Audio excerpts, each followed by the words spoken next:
Գլխավոր պրոբլեմը Նիկոլն է։ Ցանկացած զիջման գնով իշխանության մնալու նրա գենետիկ հիվանդությունը։ Տեսեք ոնց է Ադրբեջանին Թուրքիային աղաչում, ամեն ինչ կտամ, միայն թղթի մի կտորով օգնեք խաբեմ ժողովրդին։ Ժամանակին ասում էր պատրաստ եմ տղայիս ուղարկել Բաքու գերիների դիմաց։ Ասել եմ իրան, քեզ առաջարկիր, Արցախի ռազմաքաղաքական ղեկավարության մյուսների դիմաց, սա նրանցից ոչ մեկի եղունգը չարժե։ Ես հակված եմ առաջ նայել ու գլխավոր հարցը լուծել։ Անցյալում չմնալ, բայց անցյալը պիտի ճիշտ գնահատել առաջ գնալու համար։ Հիմա Նիկոլ ամենացածր վարկանիշն ունի։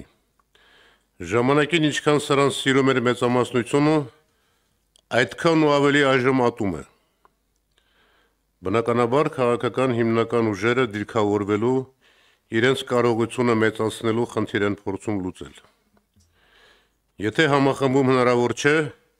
տարանջատվելն ու մոտեցումները հստակեցնելը մյուս ճանապարհն է։ Հիմնական ուժեր ասելով, ես նկատի ունեմ երկրորդ նախագահ Հայաստան դաշինք, Հանրապետական կուսակցություն եւ Դաշնակցություն։ Ցավոք այս ընթացքում նոր հաշվառելի քաղաքական ուժերը այդպես էլ չեն առաջացել, թեև ինչ-որ նշաններ, փորձեր կան։ Եվ այս առումով իմ նկարագրած համատեքստում նախագահ Քոչարյանի ասուլիսը կատալիզատոր դարձավ։ Երկրորդի ծանրակշիռ ներկայությունը շատերի մոտ է խնդիր առաջացնում։ 2015-ից Հայաստանը խորհրդարանական երկիր է։ Փաստ է։ 2018-ին գործադիր իշխանությունը հանձնել է խորհրդարանը։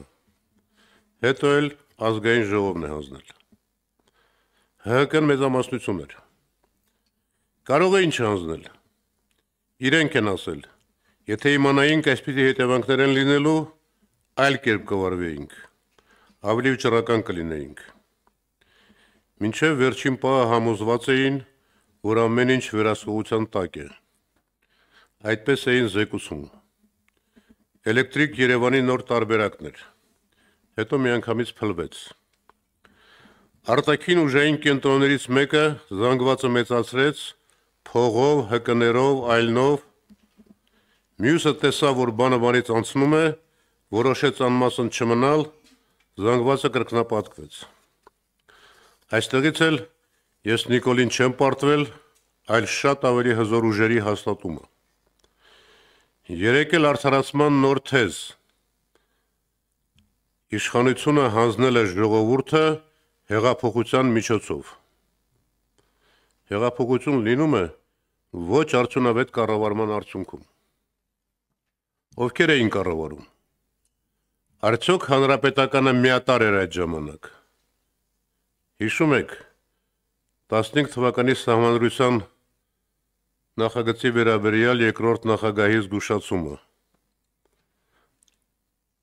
Այս նախագծում կա թաքնված մեծ ռիսկ։ Այնպիսի զգացողություն ունեմ, որ մի նոր ղեկավարող առաջնորդող ուժի ստեղծման փորձ է արվում։ Սա ասվել է 15 թվականին։ Այո, ուզենք թե չուզենք հարցեր կան, որոնք պիտի պարզաբանվեն։ Եթե երրորդ նախագահը չառաջադրվեր վարչապետ, ինչ էր լինելու։ Ինչ էր լինելու, եթե իրենցից մեկին ընտրեին։ Հիմա ինչ-որ մարդիկ տողատակերում ու արդեն նաև բացահայտ փորձում են Կարեն Կարապետյանին մեղադրել։ Ազնիվ չէ։ Կարենը 17 թվականի պարլամենտում 2 պատգամավոր ուներ։ Ես հորդորում եմ մեր գործընկերներին ամփոփել այս թեման, արձանագրել տարանջատումը և գործել գլխավոր հիմնական ուղղությամբ, ամեն մեկն իր պատկերացրած ձևով։ Եվ վերջին մի հաստատում իմ կողմից։ Հավատարմությունը, երախտագիտությունը, բարոյական պարտավորությունը մարդկային բարձր արժանիքներ են։ Ինչ-որ ազդեցություն կարող է ունենալ նաև այլ կարգի կախվածությունը։ Բայց սրանք չպետք է խանգարեն մարդու սկզբունքներին, սեփական դեմք ունենալուն, ինքնուրույն մտածելուն ու գործելուն։ Շնորհակալ եմ։ Հերթով հարգելի լրագրող